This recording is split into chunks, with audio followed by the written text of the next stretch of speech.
Alleluia, Alleluia,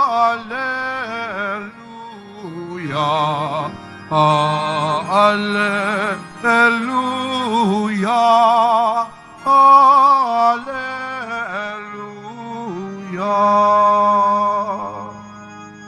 Si Kristo'y lang mag-iis, ng tagumpay ay makamit, at sumaatin ang langit. Alleluia, Alleluia, Alleluia, Alleluia.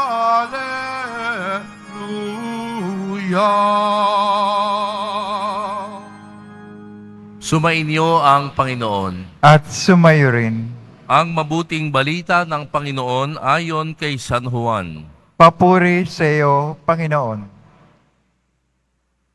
Noong panahong iyon, sinabi ni Jesus sa mga alagad, "Kapayapaan ang iniiwan ko sa inyo. Ang aking kapayapaan ang ibinibigay ko sa inyo. Hindi ito katulad ng ibinibigay ng sanlibutan.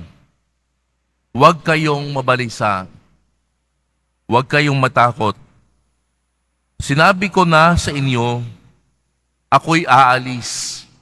Ngunit babalik ako.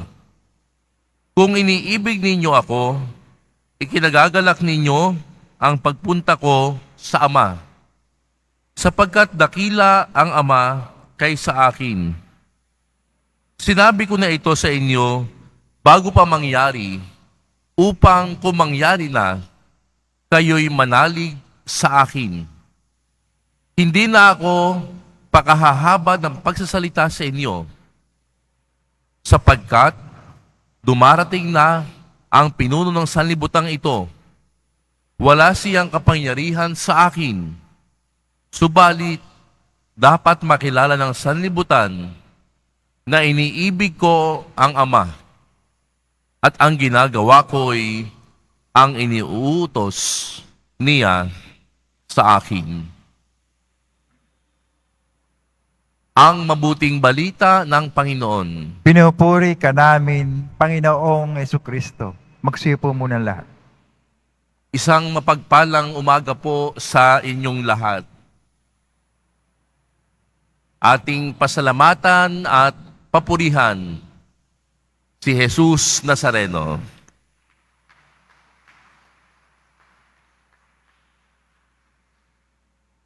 Tunay nga po na ating hinahanap ang tunay na kapayapaan. Ngayon sigurong summer, ang iba sa atin, ang kapayapaan ay matatagpuan sa pamamagitan ng pagkakaroon ng kaunting kapahingahan, nagpapahinga ng konti, away from stress. Ang iba ay nagpupunta sa beach. Ang iba naman ay nagpupunta sa probinsya upang makalanghap ng sariwang hangin. At ang iba sa atin ay nagpupunta sa ating mga magulang. Bakit? Sapagkat kapag kasama natin ang ating mga magulang, lalo na yung mga matatanda na po yung ating mga magulang, nakakaramdam tayo ng tunay na kapayapaan. Kaya nga po, hindi ba tayo kapag may mga bakasyon, pag may long weekend, ang iba gagawa ng paraan upang umuwi. Bakit po? Sapagkat kapag nakausap nila ang kanilang mga magulang na tumatanda na, nararamdaman nila ang tunay na kapayapaan. Ang iba sa atin, may tunay na kapayapaan kapag nakita na ang kanilang mga anak ay malusog, walang sakit, may kapayapaan. Subalit mga kapatid, lahat tayo naghahanap ng tunay na kapayapaan. Subalit, ang tunay na kapayapaan ay ating narinig sa ating ebanghelyo ngayon. At sabi nga sa ebanghelyo ayon kay San Juan, ang tunay na kapayapaan ay matatagpuan lamang sa ating Panginoong Jesus. Sinasabi po dito sa ating ebanghelyo ng kapayapaang iniaalay ni Jesus, ito ang iniiwan sa atin. The kind of peace that Jesus offers is the peace that comes from His love. Mula sa kanyang pag-ibig. At itong kapayapaang ibinibigay niya ay hindi katulad ng kapayapaang may bibigay ng mundo. Kaya nga po sinasabi din po sa mga narinig natin sa ibang mga pagkakataon, sa Diyos lamang mapapanatag ang ating kaluluwa. Bakit? Sapagkat sa Kanya lamang tayo makasusumpong ng tunay na kapayapaan. Sa Kanya magmumula yung ating kaligtasan. Kaya mga kapatid, sinasabi po ng ating ebanghelyo, huwag kayong mabalisa, huwag kayong matakot. Kapag tayo po ay punong-puno na ng mga alalahanin sa buhay, tanging kapayapaan ni Jesus lamang ang magdudulot sa atin ng kaginhawahan. Ang iba sa atin, nakasusumpong ng kapayapaan kapag tayo po'y nagtutungo dito sa ating simbahan sa Quiapo.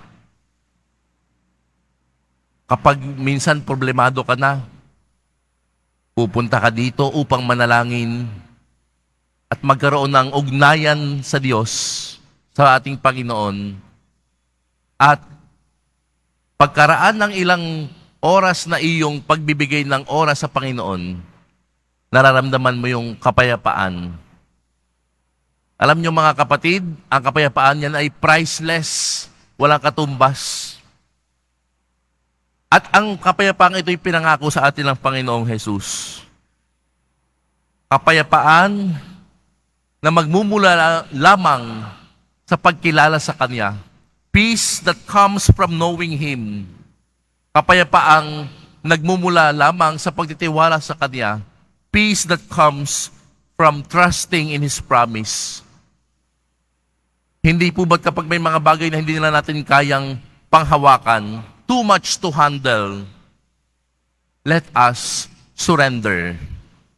When we experience things too much to handle, let us surrender. Isuko. May pagkakataong kailangang ilaban mo, subalit may pagkakataong kailangang isuko mo sa Diyos. At kung minsan, dito natin mararanasan ang tunay na kapayapaan. Alam niyo po, noong ako po'y nag-aaral pa, siyempre tayo'y napapagod. Hindi natin alam kung kaya ba natin talaga. Lord, ako po ay ibinigay ko na ang lahat. Ako po'y nag-aral. Ikaw na ang bahala sa iba. Sa iba pang mangyayari. I surrender. Kaya mga kapatid, sa misang ito, ang kapayapaan nawa na dala ni Jesus sa ating puso ay magbunsod din sa atin upang tunay na makilala na ang tunay na pinagmumulan ng kapayapaan ay si Jesus lamang. At sa pamamagitan ng pagsuko kay Jesus, mararamdaman natin ang kapayapaan sa ating puso. Panginoon, isinusuko ko sa iyo ngayon lahat ng meron ako, lahat ng problema ko, lahat ng haharapin ko sa buhay. At after nating isuko sa ating Panginoong Jesus, allow the Lord to give you peace. Hayaan mong hipuin ni Jesus ang puso mo at bigyan ka ng tunay na kapayapaan. Kapayapaang hindi kayang ibigay ng mundong ito. Tanging si Jesus lamang. Kaya nga mga kapatid, sa pagpapatuloy ng ating misa, ating maririnig mamaya sa pari na ang kapayapaang ito ay ating ipagkakaloob din sa iba.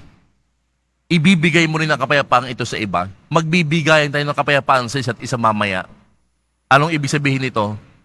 The mission dimension of peace. Na kapag tinanggap mo ang kapayapaan mula kay Jesus, nawa, ikaw rin maging instrumento ng Panginoon na magbigay tayo ng kapayapaan sa iba. Kapag sinabi mamaya ng pari na magbigayan kayo ng kapayapaan sa isa't isa, alalahanin ninyo na kayo ay nagdadala ng kapayapaan ni Jesus. Amen.